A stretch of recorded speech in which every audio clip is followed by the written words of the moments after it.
Sebelumnya, perkenalkan nama saya Viviana Febianti dari kelas BKI 3A, NIM 201221003. Di sini saya akan menjelaskan mengenai materi saya dan mengenai bab 2.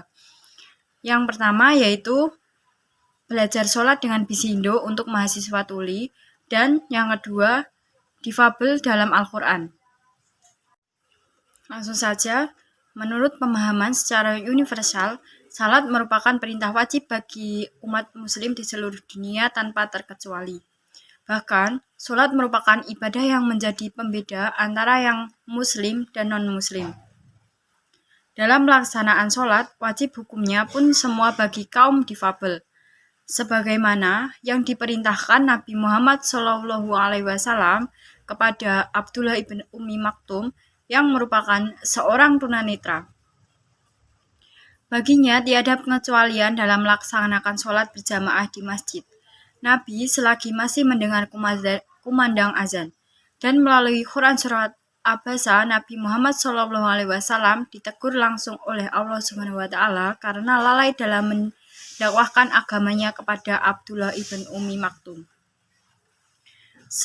Seorang difabel tunanetra tidak terlalu mempunyai perbedaan dari segi peribadatan, apalagi dikarenakan faktor dan penglihatannya. Padahal dalam sebuah peribadatan tidak mewajibkan hanya melalui indera penglihatannya dalam bekerjanya.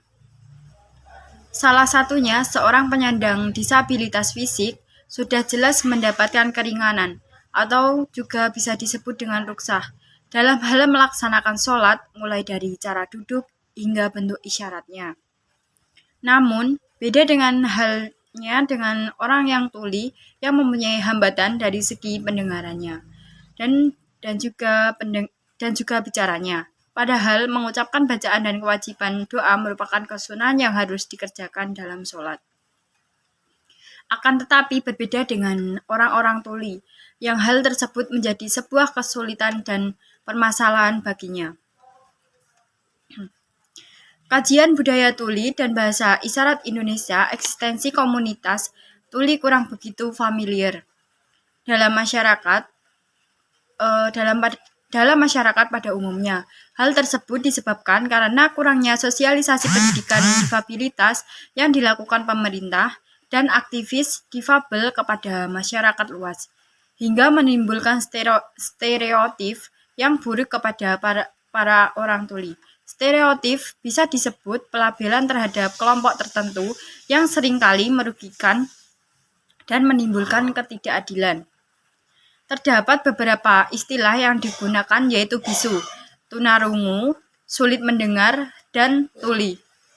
Namun, yang diterima oleh masyarakat adalah tuli, karena permasalahannya di pendengarannya. Selain itu, terkesan bersahabat dan tidak menyerang ofensif. Namun, terdapat perbedaan dari istilah tuli, yakni huruf T kecil artinya orang yang tidak bisa mendengar, dan juga huruf T besar artinya difungsikan untuk sekelompok tuli yang menyebarkan sebuah bahasa, atau juga bahasa isyarat, dan sebuah budaya.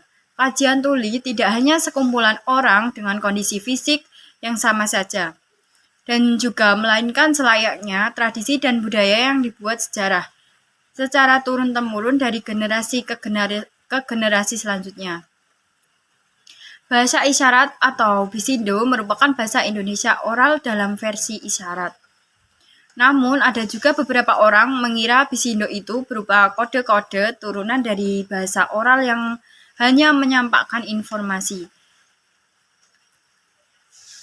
Bahkan ada yang berkeyakinan bahwa bahasa isyarat dapat digunakan oleh komunitas tuli di seluruh dunia. Akan tetapi hal tersebut kurang tepat.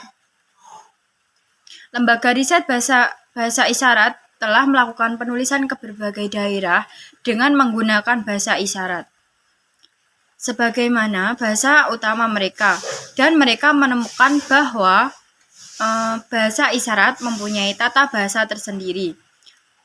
Contohnya, fonologi, morfologi, sintaksis, dan lain sebagainya.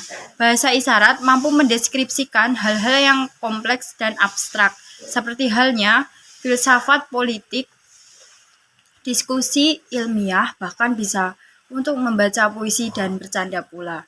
Sedangkan menurut asal dan gramatikanya, bahasa isyarat dibagi menjadi dua diantaranya, yaitu yang pertama, sistem isyarat seperti sistem isyarat bahasa Indonesia atau juga SIBI dan Sign Exact English SEE. Sistem isyarat ini bukanlah sebuah bahasa sendiri, melainkan sebuah cara untuk mempresentasikan sebuah bahasa oral menjadi bahasa isyarat.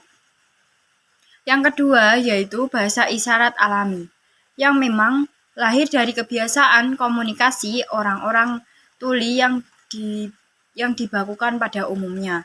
Bahasa ini memiliki gramatika yang berbeda dari bahasa Indonesia. Adapun juga contoh bahasa isyarat alami seperti bahasa isyarat Indonesia Bisindo, American Sign Language ASL, visualisasi bacaan sholat menjadi bahasa isyarat. Untuk orang tuli dalam kecenderungan tiap-tiap orang itu berbeda-beda, dan pada orang tuli pada umumnya mempunyai kecerdasan visual yang lebih unggul kecerdasan berbasis audio maupun linguistik. Oleh karenanya, adaptasi materi yang berbasis visual akan berefek positif terhadap hasil belajar nantinya. Seperti perubahan bacaan sholat yang semulanya berbasis suara, kemudian divisualisasikan dengan bisindo. Langsung saja, bab kedua yaitu difabel dalam Al-Quran. Dalam ayat Al-Quran, term mengenai disabilitas secara tidak langsung diungkapkan dengan beberapa kategori cacat, seperti buta, tuli, bisu, dan pincang. Namun dari semua term yang disebutkan, makna disabilitas tersebut tidak semuanya berupa disabilitas netral. Namun juga membahas mengenai disabilitas non-fisik. Eksistensi disabilitas tertera dalam Al-Quran sebagai pemaknaan bahwa mereka juga ada sebagai kombinasi kehidupan di dunia. Namun, meskipun hidup dengan keterbatasan, mereka para penyandang disabilitas juga memiliki hak untuk beribadah sesuai dengan kemampuan mereka. Penyebab disabilitas. Faktor penyebab terjadinya disabilitas dapat dikelompokkan menjadi faktor genetik, penyakit kronik, dan hukuman bagi pelaku kejahatan. Penyebab disabilitas sebagai bentuk ampunan dan juga toleransi terhadap orang yang melakukan dosa. Disabilitas dipandang sebagai hukuman. Disabilitas sebagai bentuk hukuman dianggap sebagai bentuk kasih sayang Tuhan terhadap hambanya, daripada murkanya disabilitas sebagai akibat dosa yang dilakukan orang lain.